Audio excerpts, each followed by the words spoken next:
Hi again, everybody. Mitch, the ultimate multi-instrument. I can say that this morning.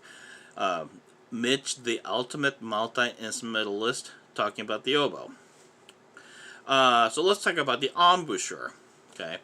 So embouchure. So let's talk. Let's think about the purpose of the embouchure. Embouchure is um, basically something that let your reed vibrate efficiently, not freely. There's a difference there. So if you say freely, then you shouldn't touch the reed at all, and just probably hold the entire reed in your mouth, and the lips go there, and that will be freely. But if you do that, you will sound like more like a bagpipes, and that's exactly how bagpipes is. And I'm not gonna pull out my bagpipe right now, but that's exactly how it is. So then you won't have any control over tone quality and dynamics.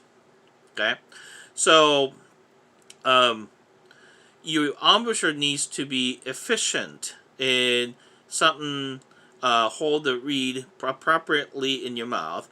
And so if you clamp onto the reed, that's not really a good idea either. So some people like like a form like just kind of embouchure. And you've seen that kind of embouchure in the past, and long time ago. I'm talking about a long time ago, like 50, 60 years ago. I've seen some people like that, and well, somehow those people learned to play that way and able to do what they did. So I guess it's okay. But let's not learn the harder way. Okay, so the reed needs to be surrounded by your embouchure. So try to form like a O type of mouth shape. O. Okay. Well, if you speak German or French, like a that's a good shape of your mouth. Or o umlaut, or okay. So then, put that reed somewhere like in between where the wet part and dry part is. So that's where the tip about the tip is, and then o, close your mouth, and roll that reed in. Do you see that I'm kind of surrounding? So your teeth, upper and lower teeth, should not go real do this. Okay, so you should not have to be clamping onto them. When the reed is very new and the opening is big, you might have to do that. So in order not to do that, you need to do this thing before you play. So close the opening tiny bit gently. Okay, if you do this thing too hard, then you may crack the reed, and you don't want that. Okay, and do that, and then yeah. And I'm not going to talk about how much reed in your mouth. Approximately somewhere in the half. And I'm not going to talk about why right now. Okay. And then with this embouchure, the challenge is resisting all the breath support coming from your body. Okay, so you have already noticed that actually oboe requires a very high pressure, a very high speed air. As if you were like ha, and it's just making the big, like ha ha ha, like a yelling. So that much breath support you need, and then your embouchure needs to resist that. Okay, and that's why if you're curling, it's easier than just holding this way.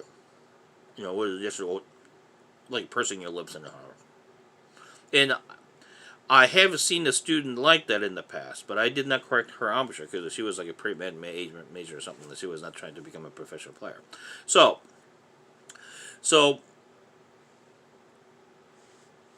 yeah.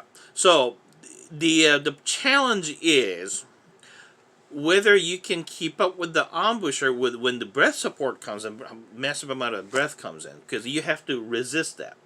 So oftentimes what happens is that you can form the embouchure without blowing in. But as soon as you start blowing,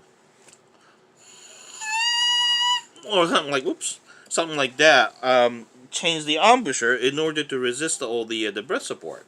So that's one thing you want to keep an eye on when the students do that. So forming the embouchure itself probably wouldn't be that difficult. Okay, but always think about even when you're blowing, you have a surrounding embouchure. Okay, so as soon as you blow, if it changes, you might want to stop the student and actually, okay, try it again, you know. And then what I usually do to train that is form the embouchure. Forming embouchure part is not difficult part, as I said. Okay, now so then from that point, I'm going to have my students blow gently, not as much as it's making sound, and to gradually increase the air speed until it makes sound. And as soon as it makes sound, so that means the air is highly compressed and they're very fast. Okay, and at that point, if the embouchure changes, then let's stop.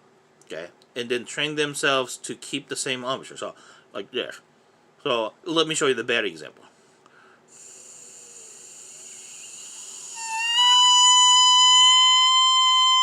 So that's a bad example. So what needs to happen is this.